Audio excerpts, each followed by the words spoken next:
राधे राधे भक्तों, बृहस्पतिवार को जो भी स्त्री पुरुष व्रत करें उनको चाहिए कि वह दिन में एक ही समय भोजन करें, क्योंकि बृहस्पति भगवान का इस दिन पूजन होता है।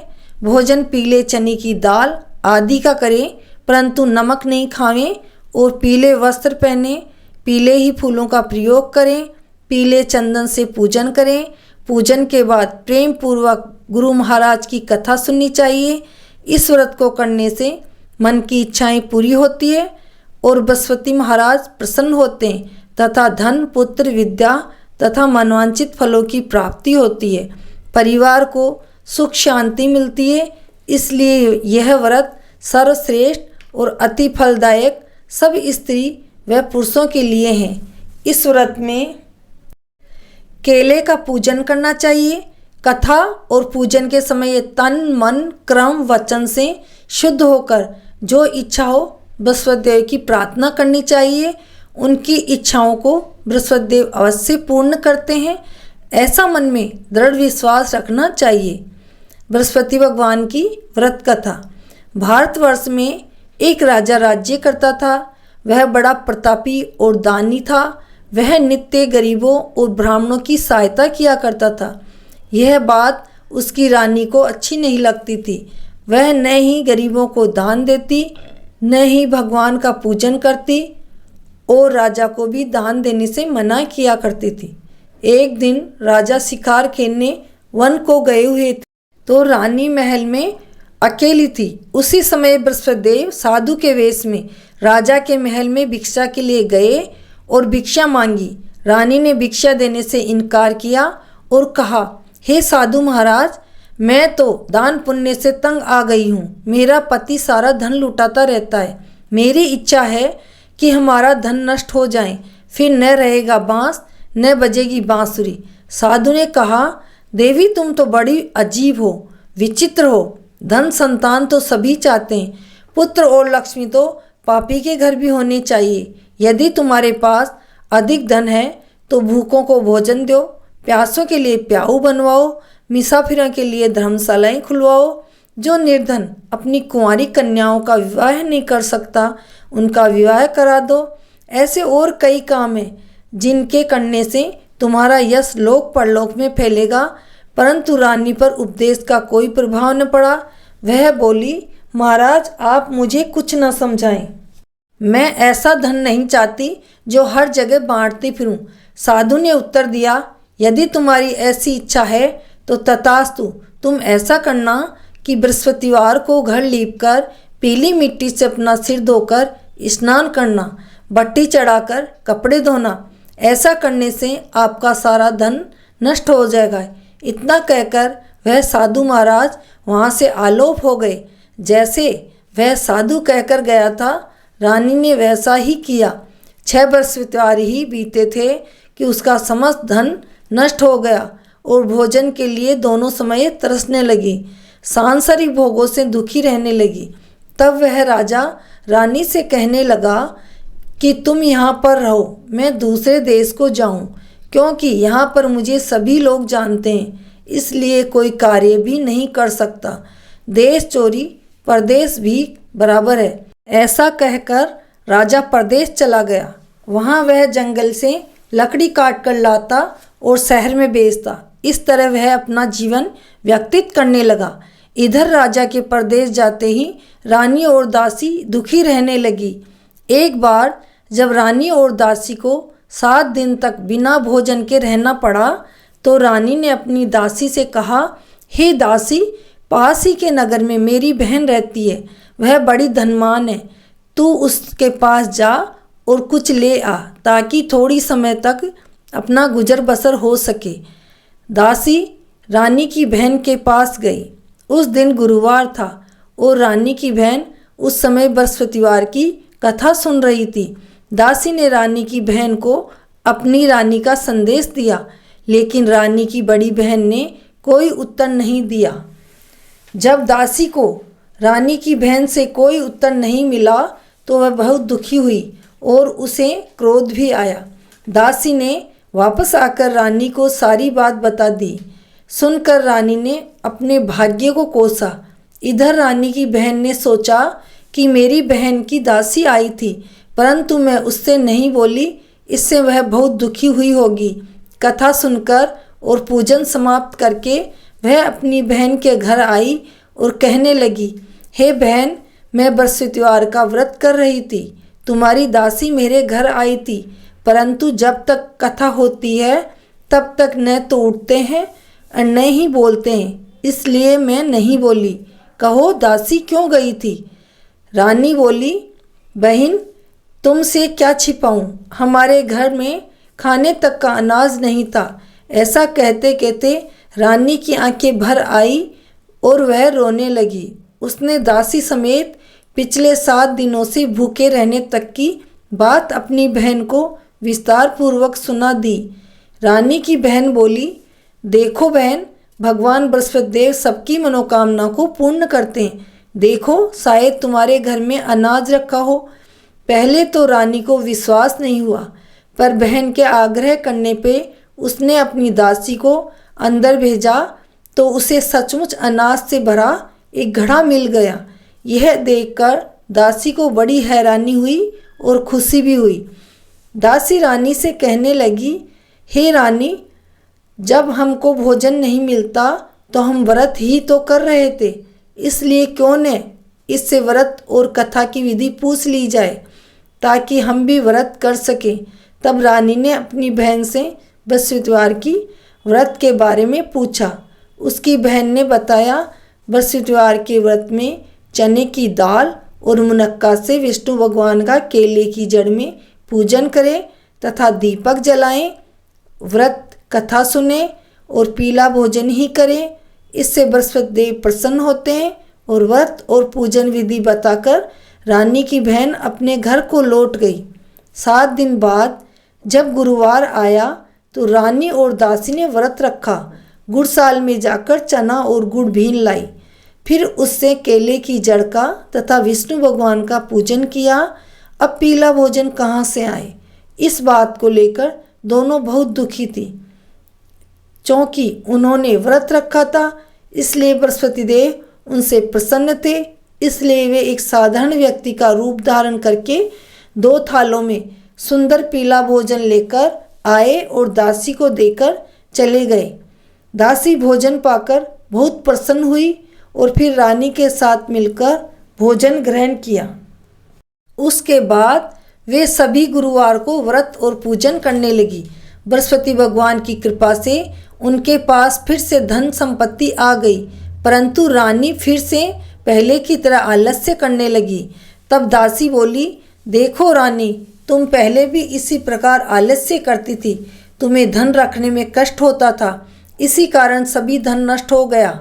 और अब जब भगवान बृहस्पति देव की कृपा से धन मिला है तो तुम्हें फिर से आलस्य होने लगा है।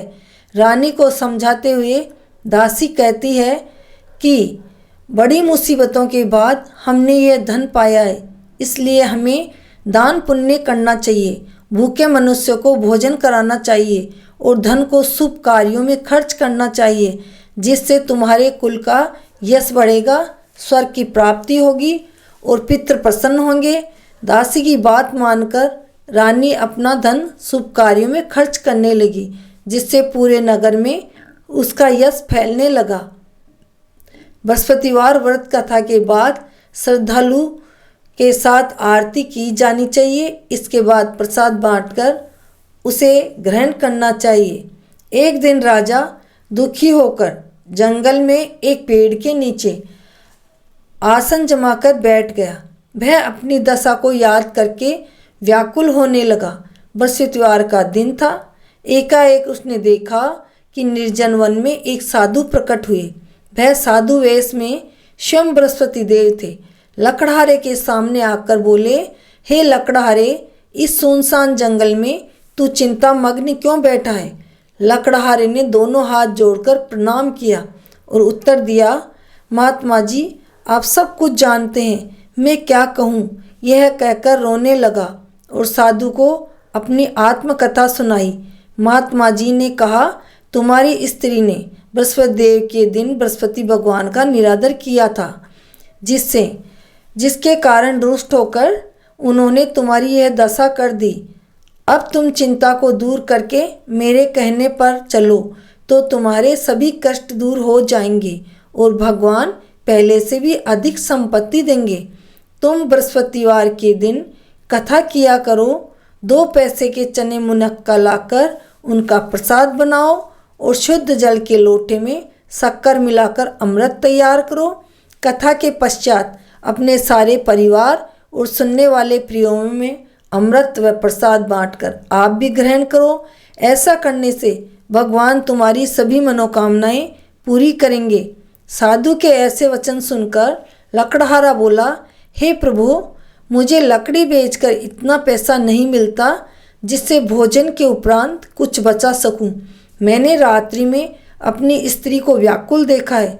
मेरे पास कुछ भी तो नहीं जिससे मैं उसकी खबर मंगा सकूं। साधु ने कहा, हे लकड़हारे, तुम किसी बात की चिंता मत करो। बृहस्पतिवार के दिन तुम रोजाना की तरह लकड़ियां लेकर शहर को जाओ। तुमको रोज से दुगना धन प्राप्त होगा जिससे तुम भली भांति भोजन कर लोगे तथा बृहस्पति देव की पूजा का सामान भी आ जाएगा। इतना कहकर साधु अंतर्ध्यान हो गए। धीरे धीरे समय व्यतीत होने पर फिर वही बृहस्पतिवार का दिन आया। लकड़हारा जंगल से लकड़ी काटकर किसी शहर में बेचने गया। उसे उस दिन से और दिनों से अधिक पैसा मिला। राजा ने चना गुड़ आदि लाकर गुरुवार का व्रत किया। उस दिन से उसके सभी क्लेश दूर हुए। परंतु जब दोबारा गुरुवार का दिन आया तो बृहस्पतिवार का व्रत करना भूल गया। इस कारण बृहस्पति भगवान नाराज हो गए। उस दिन उस नगर के राजा ने विशाल यज्ञ का आयोजन किया तथा शहर में यह घोषणा करवा दी कि कोई भी मनुष्य अपने घर भोजन न बनावे न आग जलावे। समस्त पब्लिक मेरे यहाँ भोजन करने आवे। इस आज्ञा को जो नहीं मानेगा उसे फांसी की सजा दी जाएगी। इस तरह की घोषणा संपूर्ण नगर में करवा दी गई। राजा की आज्ञा अनुसार शहर के सभी लोग भोजन करने गए, लेकिन लकड़हारा कुछ देर से पहुंचा। इसलिए राजा उनको अपने साथ घर लिवा ले गए और ले जाकर भोजन करा रहे थे कि रानी की दृष्टि उस खूंटी पर पड़ी जिस पर उसका हार लटका हुआ था। वह वहाँ पर दिखाई नहीं दिया। रानी ने निश्चय किया कि इसी मनुष्य ने मेरा हार चुराया है। उसी समय सिपाहियों को बुलाकर उसको कारागार में डाल दिया गया। जब लकड़हारा कारागार में पड़ गया और बहुत दुखी होकर विचार करने लगा कि न जाने कौन से पूर्व जन्म के कर्म से मुझे यह दुख प्राप्त हुआ है, और उसी साधु की याद करने लगा जो जंगल में मिला था। उसी समय तत्काल बृहस्पति देव साधु के रूप में प्रकट हुए और उसकी दशा को देखकर कहने लगे, अरे मूर्ख, तूने बृहस्पतिवार की कथा नहीं करी, इस कारण तुझे दुख प्राप्त हुआ है। अब चिंता मत कर। बृहस्पतिवार के दिन कारागार के दरवाजे पर 4 पैसे पड़े मिलेंगे। उनसे तू बृहस्पति देव की पूजा करना, तेरे सभी कष्ट दूर हो जाएंगे। बृहस्पति के दिन उसे 4 पैसे मिले। लकड़हारे ने कथा कही। उसी रात्रि को बृहस्पति देव ने उस नगर के राजा को स्वप्न में कहा, हे राजा, तुमने जिस आदमी को कारागार में बंद कर दिया है वह निर्दोष है, वह राजा है, उसे छोड़ देना। रानी का हार उसी खूंटी पर लटका है। अगर तू ऐसा नहीं करेगा तो मैं तेरे राज्य को नष्ट कर दूंगा। इस तरह रात्रि स्वप्न को देखकर राजा प्रातः काल उठा और खूंटी पर हार देखकर लकड़हारे को बुलाकर क्षमा मांगी तथा लकड़हारे के योग्य वस्त्र आभूषण देकर विदा कर दिया। बृहस्पति देव की आज्ञा अनुसार लकड़हारा अपने नगर को चल दिया। राजा जब अपने नगर के निकट पहुंचा तो उसे बड़ा आश्चर्य हुआ। नगर में पहले से अधिक बाग, तालाब, कुएं तथा बहुत सी धर्मशालाएं, मंदिर आदि बन गए हैं। राजा ने पूछा, ये किसका बाग और धर्मशाला है? तब नगर के सब लोग कहने लगे, यह सब रानी और बांदी के हैं। तो राजा को आश्चर्य भी हुआ और गुस्सा भी आया। जब रानी ने यह खबर सुनी कि राजा आ रहे हैं तो उन्होंने बांदी से कहा कि हे दासी, देख राजा हमको कितनी बुरी हालत में छोड़कर गए थे। हमारी ऐसी हालत देखकर वह लौट ना जाए। इसलिए तू दरवाजे पर खड़ी हो जा। आज्ञा अनुसार दासी दरवाजे पे खड़ी हो गई और राजा आए तो उन्हें अपने साथ लीवा लाई। तब राजा ने क्रोध करके अपनी रानी से पूछा कि यह धन तुम्हें कैसे प्राप्त हुआ है। तब उन्होंने कहा, हमें यह सब धन बृहस्पति देव के इस व्रत के प्रभाव से प्राप्त हुआ है।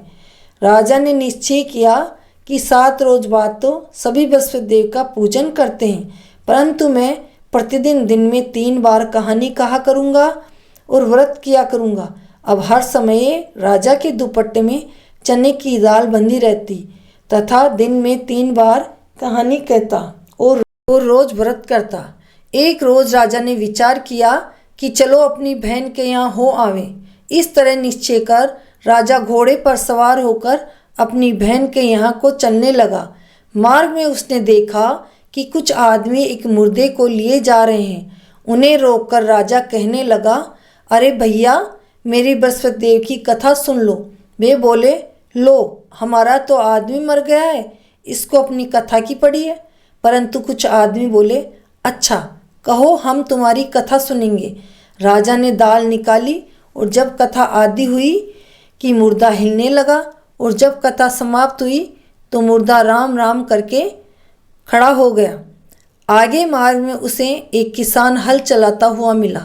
राजा ने उसे देखकर उससे बोले, अरे भैया, तुम मेरी बृहस्पतिवार की कथा सुन लो। किसान बोला, जब तक मैं तेरी कथा सुनूंगा तब तक 4 हियाँ जोत लूँगा। जा अपनी कथा किसी और को सुनाना। इस तरह राजा आगे चलने लगा। राजा के हटते ही बैल पछाड़ खाकर गिर गए तथा किसान के पेट में जोर से दर्द होने लगा। उस समय उसकी माँ रोटी लेकर आई। उसने जब यह देखा तो अपने पुत्र से सब हाल पूछा और बेटे ने सभी हाल कह दिया। तो बुढ़िया दौड़ी दौड़ी उस घुड़सवार के पास गई और उससे बोली कि मैं तेरी कथा सुनूंगी, तू अपनी कथा मेरे खेत पर चलकर ही कहना। राजा ने बुढ़िया के खेत पर जाकर कथा कही, जिसके सुनते ही वह बैल उठ खड़े हुए तथा किसान के पेट का दर्द भी बंद हो गया। राजा अपनी बहन के घर पहुंचा। बहन ने भाई की खूब मेहमानी की।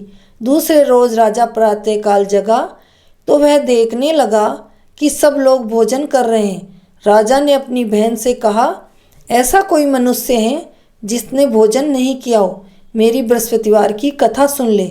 बहन बोली, हे भैया, यह देश ऐसा है कि पहले लोग भोजन करते हैं, बाद में अन्य काम करते हैं। अगर कोई पड़ोस में हो तो मैं देखकर आती हूँ। यह कहकर वह देखने चली गई, परंतु उसे कोई ऐसा व्यक्ति नहीं मिला जिसने भोजन नहीं किया हो। अतः वह एक कुम्हार के घर गई जिसका लड़का बीमार था। उसे मालूम हुआ कि उनके यहाँ 3 रोज से किसी ने भोजन नहीं किया। रानी ने अपने भैया की कथा सुनने के लिए कुम्हार से कहा। कुम्हार तैयार हो गया और राजा ने जाकर बृहस्पतिवार की कथा कही, जिसको सुनकर उसका लड़का ठीक हो गया। अब तो राजा की प्रशंसा होने लगी।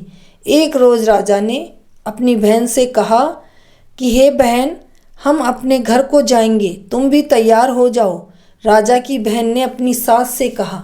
सास ने कहा, चली जा, परंतु कोई लड़का नहीं जाएगा, क्योंकि तेरे भाई के कोई औलाद नहीं है। बहन ने अपने भैया से कहा, हे भैया, मैं तो चलूँगी, पर कोई बालक नहीं जाएगा। राजा बोला, जब कोई बालक नहीं चलेगा तब तुम ही क्या करोगी। बड़े दुखी मन से राजा अपने नगर को लौट आया। राजा ने अपनी रानी से कहा, हम निर्वंशी राजा हैं, हमारा मुंह देखने का धर्म नहीं है और कुछ भोजन आदि नहीं किया। रानी बोली, हे प्रभु, बृहस्पति देव ने हमें सब कुछ दिया है, वह हमें औलाद अवश्य देंगे। उसी रात को बृहस्पति देव ने राजा से स्वप्न में कहा, हे राजा, उठ, सभी सोच को त्याग दे, तेरी रानी गर्भ से है। राजा को यह बात सुनकर बड़ी खुशी हुई। 9वें महीने में उसके गर्भ से एक सुंदर पुत्र पैदा हुआ। तब राजा बोला, हे रानी, स्त्री बिना भोजन के रह सकती है, पर बिना कहे नहीं रह सकती। जब मेरी बहन आवे तुम उससे कुछ मत कहना। रानी ने सुनकर हाँ कर दिया। जब राजा की बहन ने यह सब समाचार सुना तो वह बधाई लेकर अपने भाई के घर आई। तभी रानी ने कहा, घोड़ा चढ़कर तो नहीं आई, गधा चढ़कर आई। राजा की बहन बोली, हे भाभी, मैं इस प्रकार न कहती तो तुम्हें औलाद कैसे मिलती? बृहस्पति देव ऐसे ही हैं, जैसी जिसके मन में मनोकामनाएं होती है वे सभी को पूर्ण करते हैं। जो सद्भावना पूर्वक बृहस्पतिवार का व्रत करता है एवं कथा पढ़ता है अथवा सुनता है, दूसरों को सुनाता है, बृहस्पति देव उनकी सभी मनोकामनाएं पूर्ण करते हैं। बोलो बृहस्पति देव भगवान की जय, विष्णु भगवान की जय। भगवान बृहस्पति देव सदैव उनकी रक्षा करते हैं। संसार में जो मनुष्य सद्भावना से भगवान का पूजन व्रत सच्चे हृदय से करते हैं तो उनकी सभी मनोकामनाएं पूर्ण करते हैं। जैसी सच्ची भावना से रानी और राजा ने उनकी कथा का गुणगान किया तो उनकी सभी इच्छाएं बृहस्पति देव जी ने पूर्ण की थी। इसलिए पूर्ण कथा सुनने के बाद प्रसाद लेकर जाना चाहिए। हृदय से उनका मनन करते हुए जय जयकार बोलना चाहिए। बोलो बृहस्पति भगवान की जय, विष्णु भगवान की जय। बृहस्पति देव की एक और प्राचीन कथा मैं आपको सुनाने जा रही हूँ। प्राचीन काल में एक ब्राह्मण रहता था। वह बहुत निर्धन था, उसके कोई संतान नहीं थी। उसकी स्त्री बहुत मलिनता के साथ रहती थी। वह स्नान न करती, किसी देवता का पूजन न करती। इससे ब्राह्मण देवता बड़े दुखी थे। बेचारे बहुत कुछ कहते किंतु उनका कोई परिणाम न निकलता। भगवान की कृपा से ब्राह्मण की स्त्री के कन्या रूपी रत्न पैदा हुआ। कन्या बड़ी होने पर प्रातः स्नान करके विष्णु भगवान का जाप व बृहस्पतिवार का व्रत करने लगी। अपने पूजन पाठ को समाप्त करके विद्यालय जाती तो अपनी मुट्ठी में जौ भर के ले जाती, पाठशाला के मार्ग में डालती जाती। तब ये जौ स्वर्ण के हो जाते और लौटते समय इनको भीन कर अपने घर ले आती। एक दिन वह बालिका सूप में उन सोने के जौं को फटक कर साफ कर रही थी। उसके पिता ने देख लिया और कहा, हे बेटी, सोने के जौ को साफ करने के लिए सोने का सूप ही होना चाहिए। दूसरे दिन बृहस्पतिवार था। इस कन्या ने व्रत रखा और बृहस्पति देव से प्रार्थना करके कहा, मैंने आपकी पूजा सच्चे मन से की हो तो मेरे लिए सोने का सूप दे दो।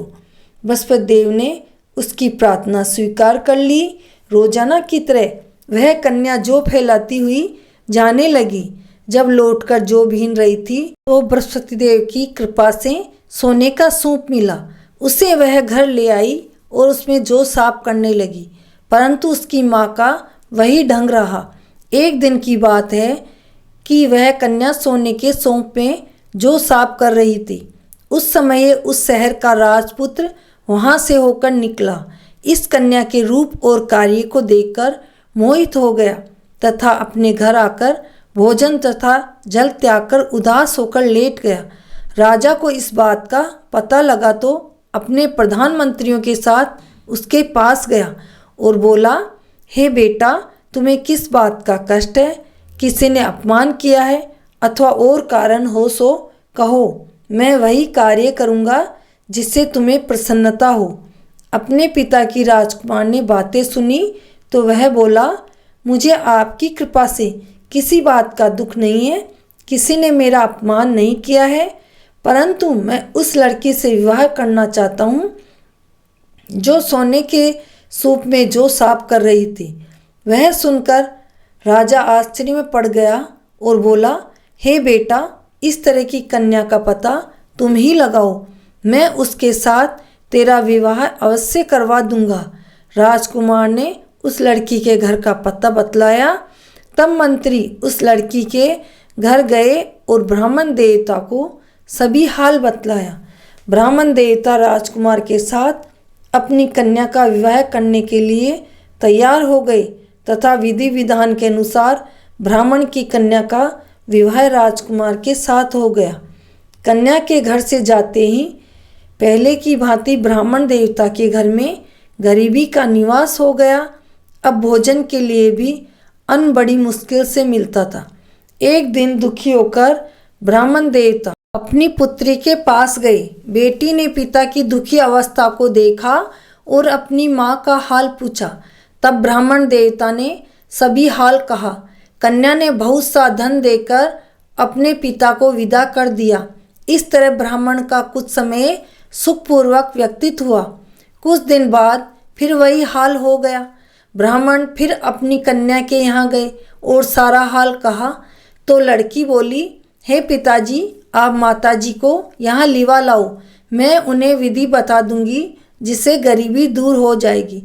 वह ब्राह्मण देवता अपनी स्त्री को साथ लेकर पहुँचे तो अपनी माँ को पुत्री समझाने लगी, हे माँ, तुम प्रातःकाल प्रथम स्नान आदि करके विष्णु भगवान का पूजन करो तो सब दरिद्रता दूर हो जाएगी। परंतु उसकी माँ ने एक भी बात नहीं मानी और प्रातःकाल उठकर अपनी पुत्री के बच्चों की झूठन खा ली। इससे उसकी पुत्री को भी बहुत गुस्सा आया और एक रात कोठरी से सभी सामान निकालकर उसने अपनी माँ को उसमें बंद कर दिया। प्रातःकाल उसमें से निकाला और स्नान आदि करा के पाठ करवाया तो उसकी माँ की बुद्धि ठीक हो गई और फिर प्रत्येक बृहस्पतिवार को व्रत रखने लगी। इस व्रत के प्रभाव से उसके माँ बाप बहुत धनवान हो और पुत्रवान हो गए और बृहस्पति देव जी के प्रभाव से इस लोक के सुख भोग कर मरण पर स्वर्गलोक को गए। बोलो बृहस्पति भगवान ने की जय। अब भक्तों, हम बृहस्पति देव जी की आरती करते हैं। ओम जय बृहस्पति देवा प्रभु, जय बृहस्पति देवा, छिने छिने भोग लगाऊं, छिने छिने भोग लगाऊं, कदली फल मेवा। ओम जय बृहस्पति देवा, तुम्हें पूर्ण परमात्मा, तुम्हें अंतर्यामी, स्वामी तुम्हें अंतर्यामी, जगत पिता जगदीश्वर, जगत पिता जगदीश्वर, तुम सबके स्वामी। ओम जय बृहस्पति देवा, चरणामृत निज निर्मल, सब पातक हरता, स्वामी सब पातक हरता, सकल मनोरथ दायक, सकल मनोरथ दायक, कृपा करो भरता। ओम जय बृहस्पति देवा, तन मन धन अर्पण कर, जो जन शरण पड़े, प्रभु जो जन शरण पड़े, प्रभु पर कट तब हो करे, प्रभु पर कट तब हो करे, आ करे द्वार खड़े। ओम जय बृहस्पति देवा, दीन दयाल दयानिधि, भक्तन हितकारी, स्वामी भक्तन हितकारी, पाप दोष सब हरता, पाप दोष सब हरता, भव बंधन हारी। ओम जय बृहस्पति देवा, सकल मनोरथ दायक, सब संचय तारो, प्रभु सब संचय तारो, विषय विकार मिटाओ, विषय विकार मिटाओ, संतन सुखकारी। ओम जय बृहस्पति देवा, जो कोई आरती तेरी प्रेम सहित गावे, प्रभु प्रेम